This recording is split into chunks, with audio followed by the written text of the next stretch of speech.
peristiwanya nggak konsisten nih. Tadi bisa pasal 65-nya bisa mundur. Versi dasar hukum ya. Kalau kami kan menghadirkan saksi, alat bukti yang kita hadirkan bukan hanya keterangan saksi saja. Ada bukti surat, ada petunjuk, ada saksi, ada ahli, bersesuaian semua. Kalau di dalam pembinaan itu Keting Lewis dia bersesuaian. Keterangan saksi yang kita hadirkan keterangan saksi yang bersesuaian. Malah kalau keterangan saksi ada yang tidak bersesuaian, ada beberapa keterangan saksi yang saling mematahkan. Pada saat pemeriksaan terdakwa malah menggugurkan keterangan saksi-saksi advokat yang mereka ajukan.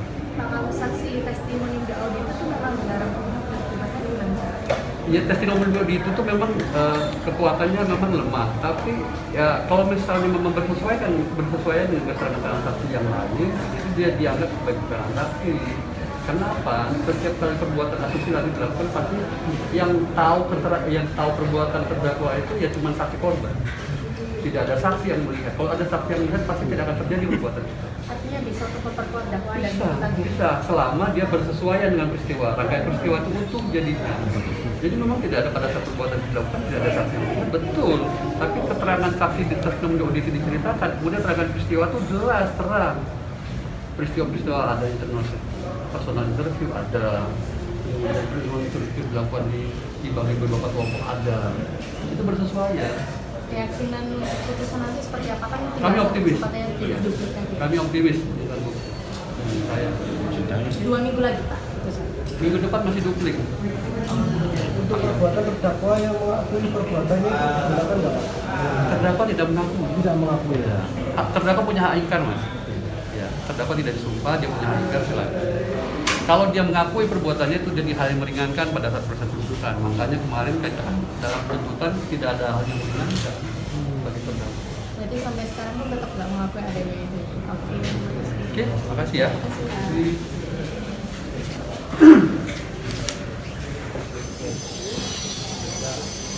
Dia atas tanggapan berikut dari JPU tadi sebelumnya. Yang pertama kami mengapresiasi proses tahapan ini sudah masuk ke tahap replik ya.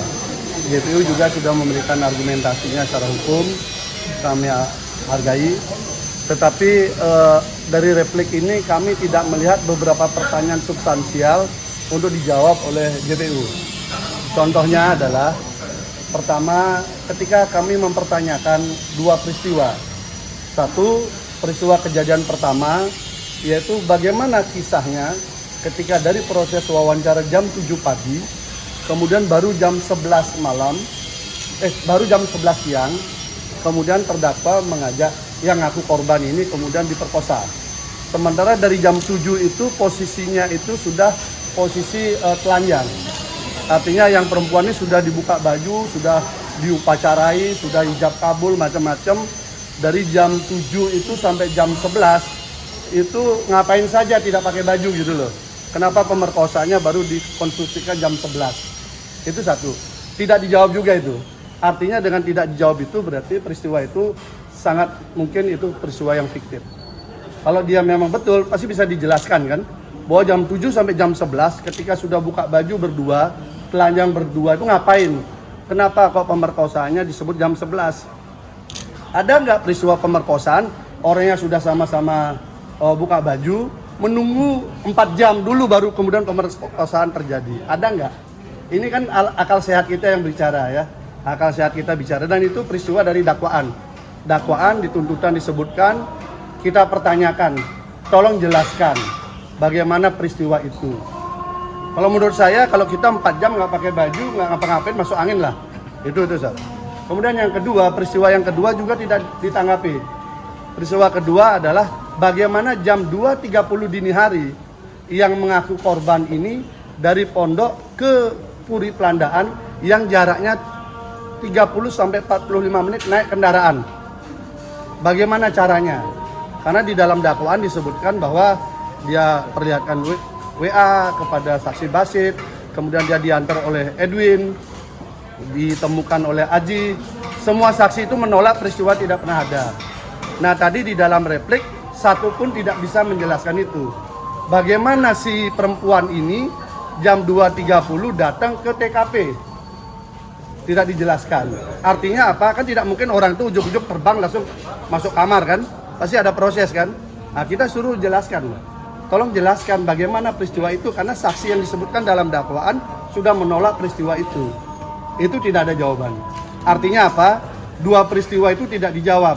Tetapi yang dijawab adalah pokoknya semua saksi yang meringankan terdakwa itu tidak bisa dipakai, hanya dikesampingkan. Hanya begitu semua isinya. Pokoknya bukti apapun dari terdakwa dikesampingkan. Kalau hanya begitu dikesampingkan dan pada argumentasi yang kita tanya nggak bisa dijawab, kan sebenarnya hakim udah ada bayangan ya. Teman-teman ada bayangan nggak? Bagaimana seseorang perempuan dini hari jam 2.30 ngaku akan diperkosa, dia datang ke TKP, tapi tidak bisa diceritakan bagaimana prosesnya. Masuk akal enggak? Kita kan nanya, tolong jelaskan fakta sidang yang mana yang menunjukkan itu. Tidak dijawab oleh JPU. Begitu juga yang tadi saya katakan, katanya jam 7 di interview sampai buka baju, jam 11 baru diajak masuk ke ruang kecil untuk diperkosa. Ada nggak pemerkosaan seperti itu? Yang saya tahu, bangunan pemerkosaan itu adalah ada nafsu birahi seseorang laki-laki yang tidak bisa dia tahan, sehingga begitu ada kesempatan maka dia akan lakukan semaksimal mungkin. Itu pemerkosaan. Tapi kalau sampai 4 jam diam sama-sama telanjang nggak ngapa-ngapain, jam 11 baru kemudian pemerkosaan terjadi, ya saya kira cerita fiksinya kurang lengkap sutradaranya. Katanya ada peristiwa itu, tapi Ya. dilakukan sama suka. Iya, enggak. Artinya menceritakan peristiwanya saja sudah nggak mampu kan? Kan kita minta kan, beliau mendakwakan, beliau menuntut tinggi. Kita minta tolong jelaskan gimana peristiwa itu.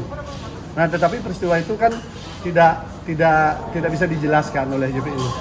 Padahal kita di pledoi kita udah minta, tolong jelaskan itu. Kalau memang bisa dia buktikan, mungkin kami akan berubah di duplik kami kan. Mungkin akan diubah, kami akan apa-apa, tapi kan tidak ada. Dan akal sehat kita kan masih harus kita rawat. Selain soal rekayasa yang kami yakini itu ada, maka akal sehat kita rawat. Jelasin loh, kalau memang bukan rekayasa, bagaimana si yang aku korban ini bisa sampai ke situ? Jam 2.30 dini hari loh, gelap gulita di sana. Kita sudah ajak untuk on the spot, kan tidak ada yang mau. Biar lihat lokasi kan, oh dari sini loh jalannya ke situ, naik mobil berapa lama, biar tahu, kebayang jadinya. Enggak, apalagi kemudian menunggu sekian jam. Ayo, sampean udah nggak pakai baju, yang perempuan nggak pakai baju, nunggu sekian jam sampai jam 11 baru niat perkosa gitu loh. Gimana? Itu coba, itu kasusnya seperti itu, baca aja dakwaannya. Pak Gede, memangnya betul keterangan yang saksi Adecah saling mematahkan? Oh enggak, justru saling menguatkan. Yang lucu adalah nama-nama yang ada dalam dakwaan, nama-nama yang disebut oleh saksi yang mengaku korban itu tidak dihadirkan oleh JPU. Kenapa? Malah kami harus bersusah payah menghadirkan. Padahal sebagai penegak hukum kan sudah di BAP di polisi. Kalau dihadirkan, justru saling menguatkan kok. Yang mana saling mematahkan? Justru saling menguatkan, makanya mereka mengesampingkan. Kalau memang begitu kan dipakai dong. Kalau memang itu saling ketidaksesuaian, bertentangan, kan harus diambil sama JPU dong. JPU ini loh, keterangan ini melemahkan. Enggak kok. Sama JPU ini dikesampingkan semua, alat bukti dikesampingkan semua, walaupun ada diakui oleh saksi korban yang ngaku korban. Contoh chatting dikesampingkan karena tidak ada pemeriksaan laboratorium forensiknya, itu alasannya. Emangnya visum tuh fotonya dokter ada laboratorium forensik? Gak ada juga. Giliran itu dipakai, giliran ini tidak. Kan kita harus netral lah, karena namanya penegak hukum dibiayai negara kan harus netral dia melihat keadilan.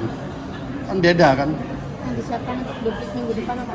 Ya pasti kita simpulkan bahwa pertanyaan kita nggak mampu dijawab oleh JPU. Kan ini sederhananya kan. Yang lainnya adalah tambahan. Kami melihat cukup banyak kejanggalan, mungkin pas duplik kami sampaikan.